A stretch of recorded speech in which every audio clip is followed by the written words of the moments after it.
নমস্কাৰ মই আয়ুষ আজি হৈছে 23 জুন সোমবাৰ দিনটোৰ কেইটামান গুৰুত্বপূৰ্ণ খবৰ লৈ আহিছো প্ৰথম খবৰটো হৈছে শিৱসাগৰৰ ভটিয়াপাৰাত অহৰহ গেছ নিৰ্গমনৰ আজি দ্বাদশ দিন পূৰ্বৰ তুলনাত হ্ৰাস পাইছে গেছ নিৰ্গমন বন্ধ কৰাৰ চেষ্টা আমেৰিকাৰ বিশেষজ্ঞৰ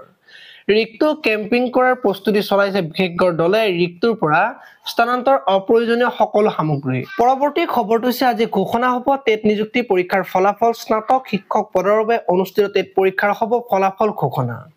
উত্তীৰ্ণ প্ৰাৰ্থীসকলৰ নিযুক্তিৰ বাবে হ'ব ডকুমেণ্ট ভেৰিফিকেশ্যন সামাজিক মাধ্যম যোগে জনালে শিক্ষামন্ত্ৰী ৰণোজ পেগুৱে পৰৱৰ্তী খবৰটো হৈছে শিক্ষাৰ্থীৰ জীৱনক লৈ হেতালি ৰাজ্যিক মুক্ত বিশ্ববিদ্যালয়ৰ কৰ্তৃপক্ষৰ ভুলৰ বাবে শিক্ষক পদৰ পৰা বঞ্চিত বহুজন ডিগ্ৰী লাভৰ পাছতো নাপায় স্নাতকোত্তৰ শিক্ষক পদ মুক্ত বিশ্ববিদ্যালয়খনৰ বিৰুদ্ধে ব্যৱস্থা গ্ৰহণৰ দাবী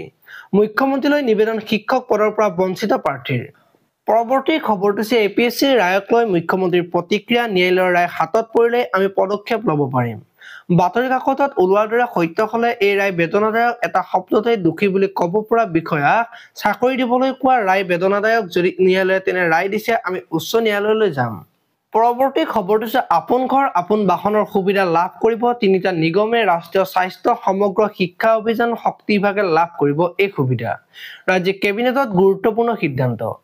পৰৱৰ্তী খবৰটো হৈছে গোৱালপাৰাৰ উৰপদ বিলক বনাঞ্চল কৰা হ'ব সংৰক্ষিত বনাঞ্চলৰ বাবে ৯০০০ বিঘা ভূমি উচ্ছেদ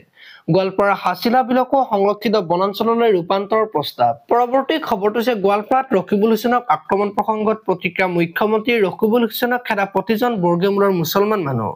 ৰকিবুলক সকলোৱে খেদে এতিয়া ধুবুৰীতো খেদে নগাঁৱতো খেদে গোৱালপাৰাতো খেদে পৰৱৰ্তী খবৰটো হৈছে বকী ৰাজ্যত কাম কৰিবলৈ যোৱা ল'ৰা ছোৱালীৰ মৃত্যু হলে তেওঁলোকৰ মৃতদেহ চৰকাৰৰ খৰচত লৈ অহা হ'ব ইয়াৰ বাবে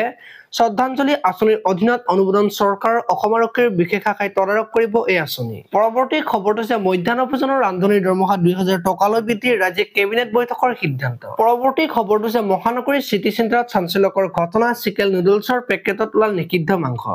কেফুড নামৰ বিপণীখনত সংঘটিত এই ঘটনাত দীপাংকৰ হীৰকজ্যোতি নামৰ দুজনে খাইছিল খাদ্য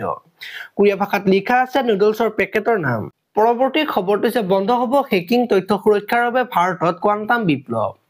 ডিজিটেল আন্তঃগাঁথনিৰ সৈতে দিনক দিনে অধিক নিৰ্ভৰশীল হৈ পৰা আজিৰ পৃথিৱীৰ তথ্য সুৰক্ষাৰ কেৱল এক বিপ্লৱ নহয় বৰং ই এক অনিবাৰ্য প্ৰয়োজন বৰ্তমান সময়ত ব্যৱহৃত এনক্ৰিপশ্যন ব্যৱস্থাসমূহ মূলতঃ জটিল গাণিতিক এলগৰিদমৰ ওপৰত আধাৰিত পৰৱৰ্তী খবৰটো যে কামাখ্যা মন্দিৰলৈ যোৱাৰ পথত মাটি খহি পৰাৰ আশংকা অম্বুবাচীৰ দিনকেইটাত সন্ধিয়াৰ ভক্তক ভিৰ নকৰিবলৈ আহ্বান মুখ্যমন্ত্ৰীৰ পৰৱৰ্তী খবৰটো যে জীৱ-জন্তুৰ আক্ৰমণত মৃত্যু হোৱা লোকৰ পৰিয়ালক ক্ষতিপূৰণ হিচাপে দিয়া হ'ব ৫ লাখ টকাকৈ শস্যকেন্দ্ৰিক ক্ষতিপূৰণ হিচাপে প্ৰতি বিঘাত ৮,০০০ টকাকৈ দিয়া হ'ব কেবিনেটৰ ডাঙৰ সিদ্ধান্ত আজিলৈ মানে আপোনালোকে যদি ভিডিঅটো চাই ভাল পালে তেতিয়াহ'লে লাইক কৰিব আৰু এনেকুৱা ধৰণৰ খবৰ মই সদায় পাই থাকিবলৈ চেনেলটো ছাবস্ক্ৰাইব কৰি বেল আইকনটো প্ৰেছ কৰি দিব ধন্যবাদ